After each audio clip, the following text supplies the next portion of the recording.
Guys, it seems our plight is falling on deaf ears for this mega server merger. There is one key problem with this. They have done some amazing steps into rectifying it and allowing us to get our names, get our guild names, get a lot of things, and I commend them for that.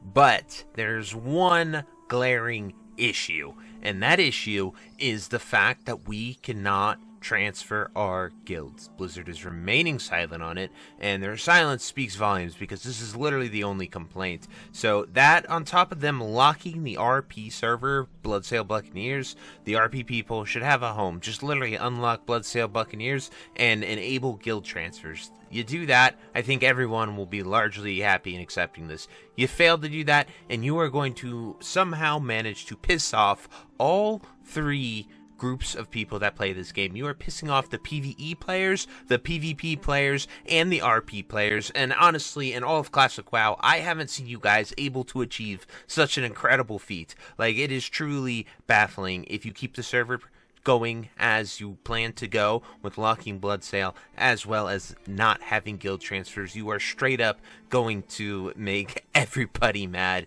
in the worst possible way. So I just want to cover a few posts here on the forums and then tell you guys my plans and what you can do to make Blizzard hear your pleas. So I am going to switch it over here right now, and we are going to dive right into this. So I'm gonna see you then. Whoop.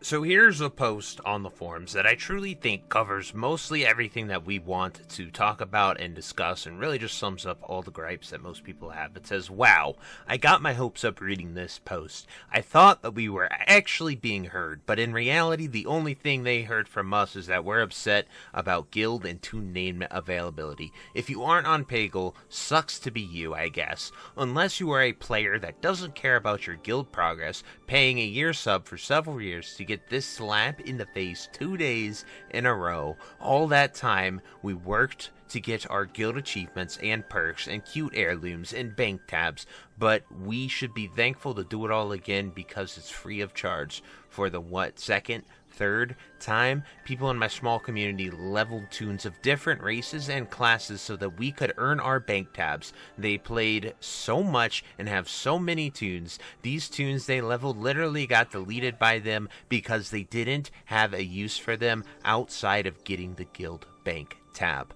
I guess I should have been thankful, huh? They aren't forcing us. They aren't gonna suffocate your beloved server. Then you stay and have a bad time. It's your fault for staying. You had the option. We'll stay tuned for more updates. My yearly sub depends on it." Here's a horrible solution. Address the issue on guild transfers like this. The name issue allegedly won't exist based on your post, so that leaves very few glaringly obviously issues for people are having with this news. All of that stuff we had to work hard and earn, give it to every guild as a base perk for creating the guild. This is classic anyways, shouldn't hurt your retail player base. Give us our achievements in our Discord server. Let us cry about our achievements in our Discord servers while we slowly work on earning these again. But give us everything that would have been bound to achievements for guilds. So essentially, unlock everything that everybody should have, and that would be awesome. That would be a fair compromise because doing it all again is terrible. And then even heck, let us swipe our credit cards to transfer our guilds to offset the cost. Full stop as well here. Did we just figure out that they don't plan to continue with more expansions? Why would we get mop name servers? Are they going to rename the next expansion if released to us? Food for thought. So that final point, I don't really know. No one actually knows. But I mean, like, Fairlena and Benediction are from Classic OG because that's how far we've gone. So I think they just released the new servers when we're in the server that deserves it. But this is an amazing post and sums up so many gripes and what people are so freaking angry about. And his guild transfers, it's the hours, it's the days, it's the years, it's how much time people invested in these guilds, the communities they built, and now they're just being uprooted. Every single one of them. Doesn't matter if you're high pop, doesn't matter if you're low pop, doesn't matter where you are. Like I said, I started my guild in May when SOD ended, so I am not like that diehard on it, but I'm diehard because it screws over the majority of players for literally no reason, and that just riles me up beyond belief. So that is why I'm fighting this good fight, because I believe in it, and I believe Blizzard should do right by its players, and what they're doing right here is not doing right by its players. So anyway, I have another post, so I'll see you then. So this post right here by Machine Root: guilds lose all achievements because they haven't announced guild transfers. This means all guild bought heirlooms, pets, mounts, and rep banners gone. Charter has to be repurchased and signed and turned in. Banners being gone means that farming Black Prince to Revered in Karasang Wilds will be more painful for guilds that have transferred than guilds on the destination realms that get to keep their banners. The top banner is unlocked from doing 15,000 daily quests, which will be very difficult for 10-man guilds. All guild bank tabs need to be repurchased, thousands of gold, not to mention all inventory transferred manually and reset up on the new realm. In addition, tabs 7 and 8 are unlocked by guild achievements, some that we can't easily get again.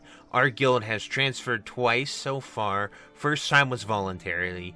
Dead realm that Blizzard did nothing about in late TBC and didn't offer free transfers until a couple phases into Wrath. And the second time was forced because they were closing Ashkandi. Ashkandi is still online a year later. Every time we've had to transfer, I've spent hours tracking inventory, clearing up bankers' space, buying new bags, shifting everything over. When we get to the new realm, everyone has to fix broken add-ons, re-import profiles, rejoin the guild. We have to update Warcraft log pages, redo GRM profiles, etc. It's not as easy as you're making it seem, and while some of this stuff is optional or my own problems, it is definitely a huge downside. I think every single guild leader or officer can empathize with this post right here, because it is just ridiculous how many small things change just because of that server name, and they're things that are important to a lot of people's guilds, regardless of if you're PvE, PvP, or RP, and that is why people are so freaking angry. This thread has been here for 2 days now, and it is almost at 1,400 comments. I have not seen a thread blow up this quickly in a very, very long time. So the only thing that we can do, if they aren't going to give us guild transfers, is to do this. So this is how you protest whatever they want us to do. So there's two ways. Obviously, the most direct and easy one is go after the wallet, unsub, be done with the game, quit, give up. But a lot of us love WoW, and a lot of us have dedicated tons of hours to it, and the reason that we're here complaining, talking about this on the forums, fighting, is because we love the game, and that's kind of the nuclear option. The other option is say, we're not going to transfer. Don't transfer. Everybody stay on your server and play your game and don't go anywhere until we get guild transfers. The only other acceptable option to the guild transfers is for them to link all the realms together and make a mega realm for all of us to play on. Because, like, the only other thing I could see is so for Faralina, for example, we can go from Faralina to Nazgrim, right? And then Nazgrim is linked to Pagel. Why can't we link Nazgrim to Faralina and then everyone keeps their guild and then everybody's linked to Pagel? Seemingly you can do that. Like, that's what those new landing pad transfers are. Is it that hard? Like, I don't see why we can make a new one and link it to Pagel, but we can't make a new one and link it to Faralina. Can it only have one link? If so, just go along, like, down the line. Obviously, I don't know the server tech, but that was just an idea I had that would alleviate a lot of the pain every single guild and every single guild leader and every single guild officer is going through, because this is a terrible decision, and anyone that has played since Cataclysm or is on a dead server and already had to move once doesn't want to do this again. Whatever benefit you have is definitely not worth restarting every single guild that has been here since Cataclysm. And like I said, I already have 1,000 guild points in mind, and we've only been here since Made, when they nuked Sod, the game I truly loved and wanted to play. But this is what you guys got to do. Just protest by simply not transferring. Don't transfer. Screw their mega realms. Don't do it until they give us what we need, because it is just unacceptable in my eyes that they still think this is a good idea when they have received so much backlash and criticism from the community. But anyway, guys, I hope you have a great day, and I'll see you next time. Peace. Hey you. Yes, you. Are you still there? Well, I appreciate you for taking the time to watch this entire video and making it to the end here. If you enjoyed this video, definitely check out the other videos about World of Warcraft listed in these playlists down below. And thank you again. Have a great day. Bye-bye.